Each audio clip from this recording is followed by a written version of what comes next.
welcome to another edition of International Soccer Break. I'm your host, Sahil, and who do I got today? Rahi and Roy. What a big surprise.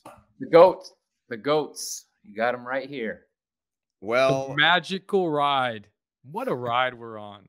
This is insane. It's a fun ride, man. Are you talking about life in general, or are you life in general? Life in general, us being together again, this wonderful day, this wonderful moment. I gotta say, I know who we're gonna talk about. I think I know what we're gonna talk about, but there's this show, as I always say on this show has a new title. It's called The Messi Show. Listen, man, how could we not talk about Messi? He is the topic in the sport. That's the only thing we talk about on this show, by the way. It's what Messi. else is so there? We should just name it. We should just name it Messi. We should just say, Messi, look, we've created a show for you. Would you like to come on? Yeah.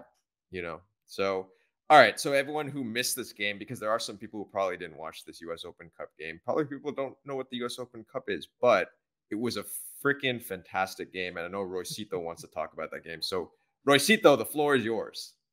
Listen, man, it was another classic Miami, just shocking. I don't know how to describe these games, man, because they were down 2-0. They somehow come back. They didn't look like they were in it. They didn't look like they were going to win this game. It seemed to be, okay, finally, an MLS team is going to beat Inter Miami.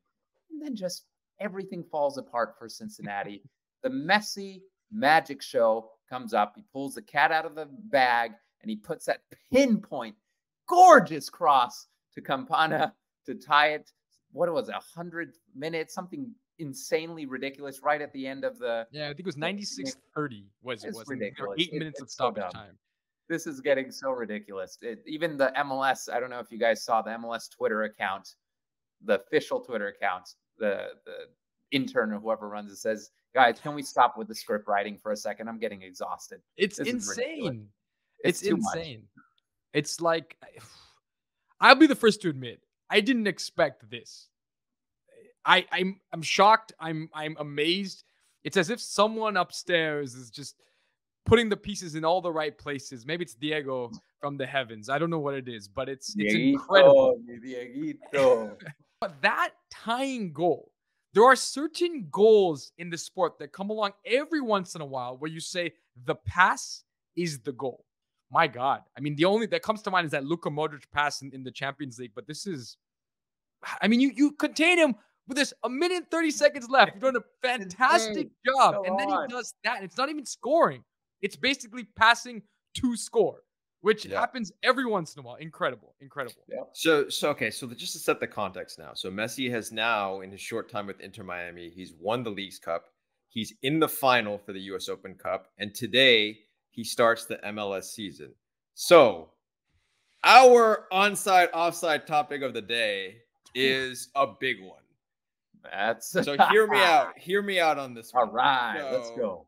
So Messi winning with Miami would be his most impressive club achievement. I'm taking the World Cup and Copa America off the table because playing for your country is the ultimate, and winning international tournaments is something much beyond the average human. It's an incredible achievement. So I'm taking those off the table.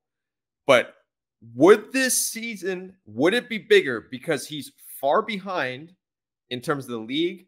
I won't say anything more. Boys, have at it. I'm scared to speak because I've been called a clown. I've been called a pig. I've been called all the lame animals in the animal kingdom in the comments section of these videos. This show likes animals, by the way. They do animal friendly show. Yeah, I take that as... I think the clown is just kind of your general appearance. Okay, thank you. The hair, is that... Maybe I should dye it red for the next video. But here's the thing. At the club level, 10 La Liga titles, 4 Champions League, 3 Club World Cup trophies, 7 Copa del Rey, 7 Ballon d'Ors, a French league title, which he looked depressed to win. So to say... No one cares about that. No one cares. Not even Messi does. So to say winning the Leagues Cup, a new tournament in MLS, is his most impressive achievement, kick me off the show. I should be kicked off the show, right? Asinine comment. Absolutely ridiculous. But let me entertain this for a second, okay? Messi's best season for me on an individual level was 2011, 2012.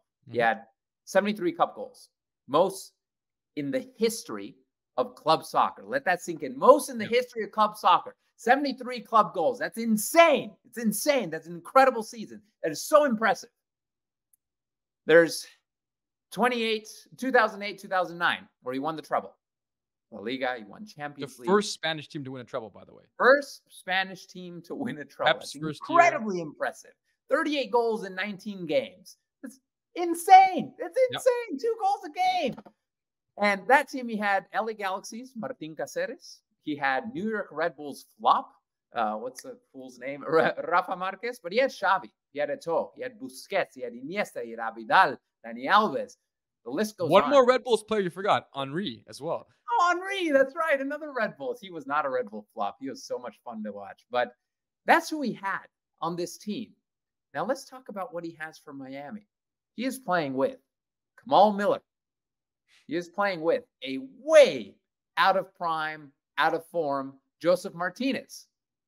He is playing with the U.S. men's national team superstar, DeAndre Yedlin. He is playing with a crop of players who you have never, ever heard of on a global scale because they're not good enough to play on a global scale. They're not good enough to play for their national teams or ever touch the field for any La Liga team. What do you do for that dead last team?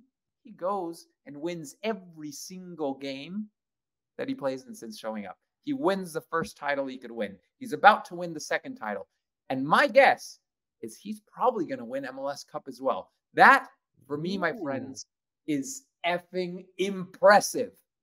That, for me, is more impressive than winning the treble with that list of superstars I just outlined, because he's doing this alone. Right. So, Roy, that's an onside. That's an onside. That's onside. That's absolutely onside. Yes, It's not bigger. It's not bigger than La Liga. It's not bigger than Champions League, but more impressive for him to come and play with these kids, these out of prime, out of form players who half of them are terrible. Okay. All right, Roy. You go dead last to first. Come on. Okay. Roy, all right. Look, that's me. My initial clown. I don't care if you call me a clown. Well, you are a clown for different reasons. You are a clown for different reasons, and we can get into that. You're actually not a clown for entertaining this conversation because I understand where you're coming from. But what you're completely ignoring, 2 things. First, who was he playing against to win these La Liga titles, to win that treble you're talking about, probably the most dominant team to ever play at the club level? Who was he playing against? Who are these players? By the way, in that final, the Champions League, they won in 2009, there was a young man by the name of Cristiano Ronaldo on Manchester United. Remember him? Do you know what he ended up being? There was, you had Carlos Tevez was around. Yeah. Throughout this time, he's played players, Arjen Robben in finals, Ruud van Nistelrooy, Sergio Ramos at Real Madrid that whole time, right? These are players that he's had to contend with along the way. Who is he playing against? Against Cincinnati? Oh, Matt Miazga. Where is Matt Miazga and Sergio Ramos, right? So these are the differences in the competition and the players he's competing against over the years. I could go on in terms of who he's played over the years. I'm just looking at Champions League finals. It's expansive. But bigger than who he's played against, the biggest reason that this is entirely offsides is because this is recess for him. This is after he's constructed the monuments, after he's built his legacy, after he's told the world who he is. Those titles and those Champions Leagues were won under intense pressure. Under the pressure of the world, the weight of expectations. He's the wonder kid. He was the chosen one brought to Spain to bring, life and joy and success to a successful Barcelona club, yes. But he took them to new heights, and he did that while people maybe at times didn't believe. All this time, he did it under intense pressure, having to build his legacy, having to build those monuments. And now there's no pressure. Now it's all extra. It's the cherry on top. But the cherry on top is not the biggest achievement. So it's certainly So what are you saying? Offsides. Because of the pressure and the competition. All right, Roy onside, Rahi offside. And here's my verdict. what you guys are both missing, I think, and what I want to focus on specifically, and why I'm about to make the decision I'm about to say, which is ONSIDE. And I'll tell you why. For the sheer fact that what we haven't talked about is for him to win MLS Cup, he's at 18 points right now. For him to even make the playoffs, the team that's in the playoff slot is at 32. That's a 14-point differential, which he has to make up in 12 games. That alone is a situation he never had to deal with at Barcelona. So forget the other competitions. Yes, US Open Cup. I don't even barely know what that is. To win this domestic title is going to be damn hard, man. And if he's able to do that, regardless of the players he's with, regardless of all that kind of stuff, that's going to be a huge achievement. So I'm ONSIDE. I'm with Roycito today. He scored 73 goals. 73 goals in a single season. I said that. That was my point. Yeah, but you made the point to make this offsides. This is ridiculous. How could it be his greatest club achievement? So, he's playing with schoolboys. Most impressive. Yeah. Sorry, Rahi. We've made our his points. Greatest club achievement. His most impressive. The greatest is Champions League. The greatest is all his La Liga titles. His greatest Ballon d'Or. His most impressive. All right, Roycito, we've made our point now. Viewers out there, you can have at us in the comments, or you can agree with Rahi, however you guys want to go about it. But we will be back regardless. We're returning. So anyway, it's Messi's first game later on today. Everyone, please watch that. It's going to be the way it's gone. It's going to be another storyline, maybe like a 5-4 or something. We don't know what's going on, but whoever the writer for that is, should be doing. The next Hollywood movie is going to have Aaron Sorkin a run for their money, whoever's writing Messi's story. But I think everyone's dealt with us enough for the day. But as always, keep watching the beautiful game. And since this is a Messi edition show, I got to turn over to Roy. Vamos, Messi, carajo.